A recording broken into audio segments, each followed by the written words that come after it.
जीवन में सभी अपने आसपास की चीज़ों को देखकर प्रभावित होते हैं।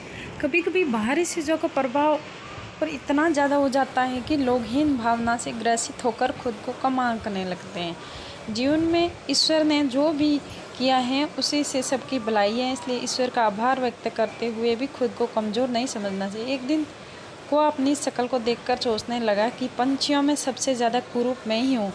उसे लगा कि ना तो आवाज़ अच्छी है, ना ही पंख सुंदर है। काले रंग की वजह से उसे लगता था कि वो रंगों से वंचित हैं। ये सारी बातें सोचने की वजह से उसके अंदर हीन भावना से ग्रसित होकर दुखी भी रहने लगा। एक दिन बगुले ने कौवे की उदासी का कारण जानना चाहा तो कौवे ने जवाब दिया कि तुम गोरे चिट्टे हो, मैं तो बिल्कुल काला हूँ। मेरा इस दुनिया में जीना बेकार है।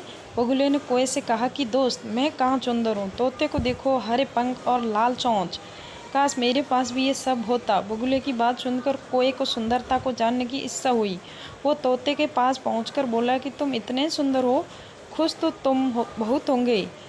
जवाब में तोते ने कहा कि मैं खुश तो था, लेकिन मोर को देखकर दुखी हो गया क्योंकि वो मुझसे ज़्यादा सुंदर है। मोर की खुशी जानने के लिए कौवा उसे जंगल में खोजने लगा, परंतु उसे एक भी मोर नहीं दिखाई दिया। जंगल वालों से पूछने के बाद पता चला कि मोर को चिड़ियाघर ले गए हैं। कौवा तलाश करते हुए चिड़ियाघर पहुंच गया और वहां जाकर मोर को सुंदरता के बारे में चर्चा करनी चाहिए, लेकिन मोर उल्टा रोने लगा।